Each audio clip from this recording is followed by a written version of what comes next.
Hay personas a las que, cuando les preguntan por su infancia, se les queda la mente en blanco, no porque no recuerden nada, ni porque todo haya sido un desastre evidente, sino porque hubo una etapa de su vida que nunca se sintió realmente como niñez. Como si entre los años en que otros aprendían a jugar, equivocarse y pedir ayuda sin vergüenza, ellas hubieran tenido que saltarse varios capítulos de golpe. Y ese vacío, ese tramo borroso en el que uno dejó de ser niño antes de tiempo, es mucho más común de lo que parece. A veces no hubo una escena escandalosa, ni un gran momento cinematográfico que partiera la historia en dos. A veces fue algo mucho más silencioso. Prepararle la cena a tus hermanos siendo muy pequeño, mientras un adulto seguía trabajando. Convertirte en el traductor emocional de la casa. Aprender a notar el tono de voz, los portazos, los silencios, las miradas, mucho antes de entender del todo lo que pasaba. Hay infancias que no terminan con un golpe, sino con una acumulación de pequeñas renuncias. Y lo más fuerte es que esa versión de ti no desaparece cuando creces, no se queda enterrada en el pasado como una etapa superada y ya. Sigue ahí, tomando decisiones contigo, aunque no te des cuenta. Sigue presente cuando te cuesta bajar la guardia, cuando sientes que no puedes relajarte del todo, cuando te vuelves el que resuelve, el que previene, el que sostiene, porque una parte de ti aprendió demasiado pronto que, si tú no estabas atento, algo podía romperse. En psicología, a esto se le suele llamar parentificación. Cuando un niño o una niña asume responsabilidades emocionales o prácticas que le corresponden a los adultos. La investigación la describe como una inversión de roles dentro de la familia, y distintos estudios la han vinculado con efectos que pueden extenderse hasta la adultez, aunque también reconocen que algunas personas desarrollan fortalezas y resiliencia a partir de esa experiencia.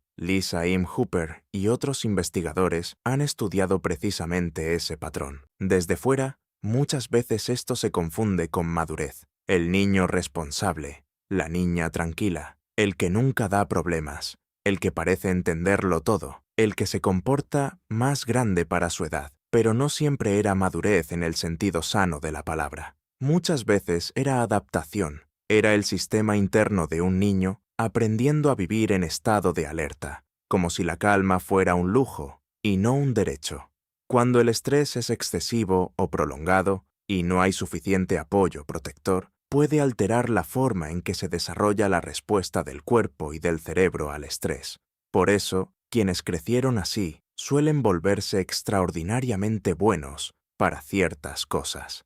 Leer el ambiente en segundos. Detectar el humor de los demás apenas cruzan la puerta. Anticiparse a los problemas antes de que estallen. Resolver rápido. Organizar. Calmar. Ceder. Aguantar. Son habilidades impresionantes, sí, pero muchas veces nacieron de la necesidad, no de la tranquilidad. No surgieron porque el mundo fuera seguro, sino porque el mundo se sentía impredecible y había que aprender a sobrevivir dentro de él. Y aquí es donde aparece el precio oculto. Porque esos superpoderes que en la infancia ayudaron a mantenerse a flote, en la adultez pueden volverse agotadores. La persona sabe sostener crisis grandes, pero se bloquea con cosas aparentemente simples. Pedir ayuda, descansar sin culpa, dejar algo para mañana, sentirse cuidado, permitirse el ridículo, jugar, improvisar.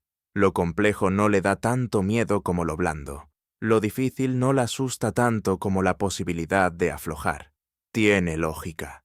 Si durante años aprendiste que tus necesidades iban después, que la estabilidad dependía de tu autocontrol, que estar atento era una forma de amor y de protección, entonces no solo aprendiste una conducta, construiste un sistema entero alrededor de esa idea. Y ese sistema no se apaga automáticamente cuando cambian las circunstancias.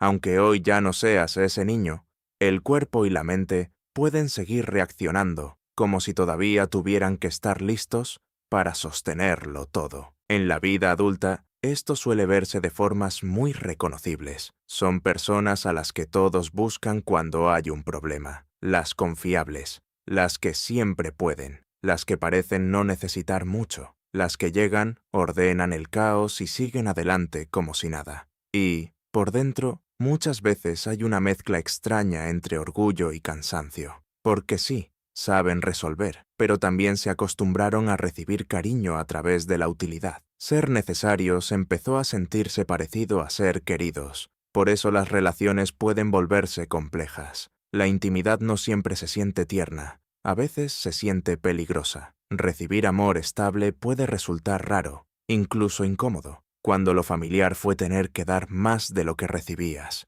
La investigación sobre adversidad infantil y apego ha encontrado asociaciones entre experiencias tempranas, difíciles y mayores problemas posteriores en la regulación emocional, el apego inseguro y la satisfacción en las relaciones. No significa que el destino esté escrito, pero sí que ciertos patrones tienen historia, y entonces aparecen elecciones que desde fuera parecen contradictorias. Personas que se sienten atraídas por parejas emocionalmente distantes. Personas que desconfían cuando alguien es demasiado constante. Personas que sobrepiensan cada mensaje, cada gesto, cada cambio de tono. No siempre es autosabotaje en el sentido simple. Muchas veces es familiaridad. Lo inaccesible se parece al hogar que conocieron. Lo incierto les resulta comprensible. Y lo seguro, por extraño que suene, puede sentirse sospechoso. También está el tema del control. No necesariamente un control dominante o agresivo, sino uno más silencioso y agotador. Revisar todas las posibilidades, adelantarse a cada error, imaginar todos los escenarios antes de decidir algo mínimo. A otros les parece perfeccionismo o ansiedad. A veces lo es, pero, en el fondo, también puede ser la huella de una infancia donde bajar la guardia no era una opción. Cuando de niño lo impredecible significó caos, de adulto el control se convierte en una falsa promesa de seguridad. Por eso hay un cansancio que no se arregla solo durmiendo más horas. Un cansancio hondo, viejo, como si el cuerpo hubiera pasado demasiados años funcionando por encima de su capacidad. La literatura sobre trauma infantil complejo y estrés temprano describe justamente que la exposición prolongada al estrés puede afectar el sistema nervioso, la regulación emocional y hasta la salud física a largo plazo. No es flojera, no es debilidad moral. A veces es un organismo que lleva demasiado tiempo sin sentirse verdaderamente a salvo. Y hay otra herida menos visible, la relación con el valor personal. Muchas personas que crecieron demasiado rápido consiguen logros, trabajan duro, cumplen, producen, avanzan, pero nada termina de sentirse suficiente. Siempre falta algo, más disciplina, más resultados, más control, más pruebas de merecer, porque en algún punto su valor quedó mezclado con su capacidad para sostener, rendir o arreglar. El problema es que el mundo suele premiar justo eso, y entonces el patrón se refuerza en lugar de cuestionarse. Sanar empieza, muchas veces, por algo incómodo pero necesario: hacer duelo. Duelo por la infancia que no se tuvo. Duelo por la parte de uno que no pudo ser torpe, dependiente, ruidosa, despreocupada o simplemente pequeña. Reconocer esa pérdida no te vuelve ingrato ni débil, te vuelve honesto. Y desde esa honestidad empieza a abrirse otra posibilidad.